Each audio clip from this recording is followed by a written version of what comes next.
We know that. But that's the challenge of what we have here in this legislature. And we're seeing it in spades right now with redistricting. We see that on all of our bills. Varied interests and hugely diverse interests and diverse perspectives. But democracy calls for it, and it is the most beautiful thing. We are so unique in the world, and Nebraska is strong in what it does, where we do represent the people in our state. That's what our job is. You know, when I ran, Senator Smith sat me down and said, "Well, here's something you got to remember, that you are representing District 14, but because we're one house, you are called a senator because your focus can't just be on your district that you represent, but you really do represent the entire state." And that's a challenge because we sometimes vote in this body where those two don't line up. We may vote for something that is good for the state, but not necessarily directly impacting, or in some cases we may have constituents that don't agree with us, but we have to vote for the state. And so here we are tonight, 8 hours later. That's the challenge in front of us. We represent our districts and we represent the state. It's a challenge, and I say that to the people that are watching, just so you understand a little bit of the dynamics in the room. Thank you. Thanks, Senator Arch. Senator Geist. Thank you, Mr. President. I too have been quiet today, listening a lot. So what really stirred me to jump in the queue is the criticism that the chair has been taking. And she knows, and many of you probably have already heard me have her 6, as my colleague Senator Brewer says, both in committee and in public. And I do that because of my great admiration for her. And because I know she's in a place I wouldn't want to be. And it's so easy to criticize when you're on the outside, but you're not willing to sit in that chair. And I just give her enormous praise and honor for the way that she's handled her chair, her post, the criticism day after day after day in the newspaper. Would you want that? Is that how you want to wake up every morning for a month? I don't think so. Most of us aren't willing to do that. I also have to say I was so moved at the post and the comment that the vice chair made when he just took a moment and said, "Do you realize who's chairing and vice chairing this committee? It's a woman and a Black man." And you know, none of us really thought much about that in this body because they're the most well-deserving people to sit in those chairs. They deserve to be there. They have chaired the committee with dignity, with strength. They have led us through a process, not perfect. It's the most probably imperfect redistricting process because it's so short. It's never been done like this before. There is no roadmap. There is no perfect way to do it. But I respect their leadership. I know it's hard for all of us. It's not been fun, but they've done a great job. And I just give them huge kudos and respect and honor and tell them thank you for what they've done thus far. We're going to get this done. We will bring it home. And I think it's time for all of us to get together and figure this out.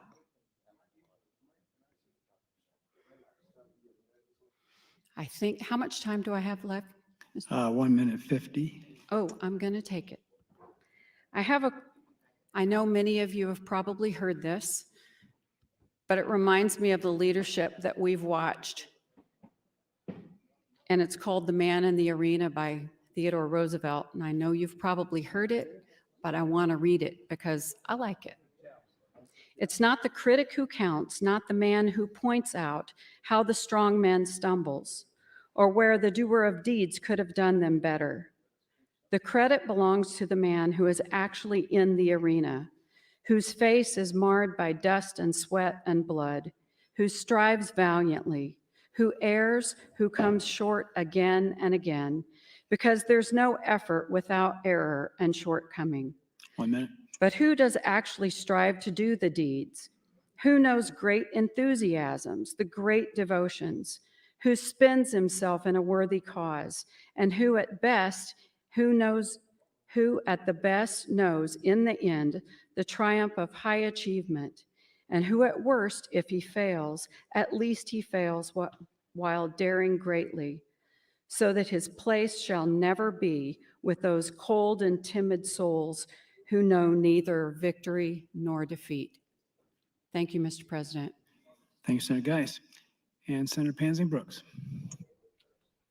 All I have to say is amen. I think it's been wonderful to come back into the center, to come back to, I guess I didn't, that's not all I had to say, I'm sorry, but I really appreciate the comments of Senator Geist, some comments by Senator Slama, the work, of course, of Senator Linehan and Senator Wayne. The efforts, I have faith that we will move forward. I have hope that the hope that began with this committee will continue. We will find a way, Nebraskans, we will find a way to work through this, and it's not going to be perfect for anybody, but it will be a solution that most can live with. I have gratitude for each of you.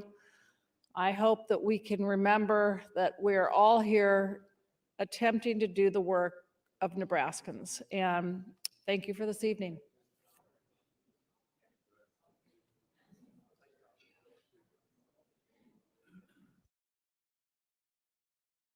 Senator Clements. Thank you, Mr. President. I wasn't quite finished with what I had to say earlier, but I wanted to also bring up something I learned from 4 years sitting behind Senator Chambers. Sisyphean. This is a Sisyphean task. And I remember he and Senator John Keane had a discussion about that word, so I looked it up. In Greek mythology, Sisyphus was a king who was punished by being forced to roll an immense boulder up a hill, only for it to roll down when it nears the top, repeating this action for eternity. And I think we seem to have a Sisyphean task. Thank you for the words, Senator Chambers. But the point of what I had said earlier about we're excusing the violation of the Constitution with not just counting citizens, that the criticisms for the deviations in some of the populations, crossing county lines, which is not preferred, and the splitting of cities, those are not really violations. They're variations of what the perfect would be in our proposals, but they're not violations. And so I hope that we're not voting on nitpicking those little things at the same time violating the Constitution as I read it. And then back to, for myself, I usually have 14 parades. If I lose my Nebraska City area, then I'll lose 3 annual parades, leaving only 11 parades a year. And it'll save me having to buy some candy. But on the other part of my district, I enjoy representing Sarpy County. My hometown is closer to Lincoln than to Omaha, and I've been a lot Lincoln oriented. but this district, Cass and Sarpy, have both been in my district, so I got more acquainted with Sarpy, and I've been interested in learning more about Sarpy. The Offutt Air Force Base, the importance of that has become more real to me in the military influence that we have. I've been glad to be able to support bills that have helped the military. And then Cass County wanted to be connected with Omaha more with the Metro Area Planning Agency. So I introduced a bill to connect Sarpy and Cass in the planning agency. And finally, I wanted to thank Senator Linehan also and all of the committee members. I didn't ask to be on the redistricting committee on purpose, and I'm glad that I didn't. But I thank you all for all the work you've done and all the hearings you've had, the testimony you've taken. And I hope we're moving closer. Hope we're moving closer to the end of today. So thank you, Mr. President. Thanks, Senator Clements. Mr. Clerk, you have a motion to the desk. Mr. President, Senator Linehan will move to invoke cloture pursuant to Rule 7, Section 10. It's the ruling of the chair that there has been a full and fair debate accorded to LB 3. Senator Linehan, for what purpose do you rise? It's been a request to place the House on a call. The question is, shall the House go into call? Those in favor vote aye. Those opposed vote nay. Record, please. 28 ayes, 3 nays to place the House under call. House under call. All members, please return to the chamber and check in. The House is under call.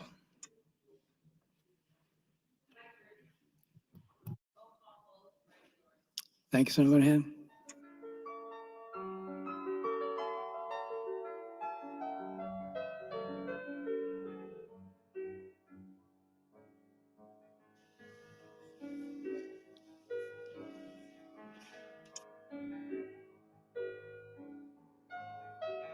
Senator Wayne, Senator Dorn, Senator Bostar, Senator Ben Hansen.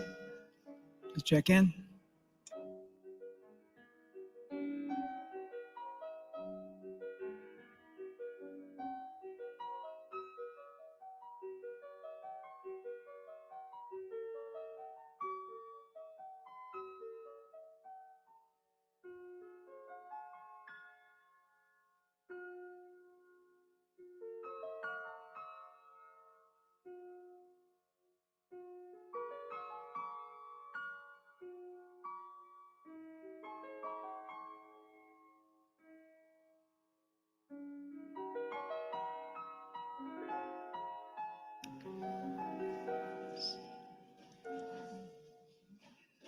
All members are now present. The immediate question is whether or not to invoke cloture. A roll call vote in regular order has been requested. Mr. Clerk.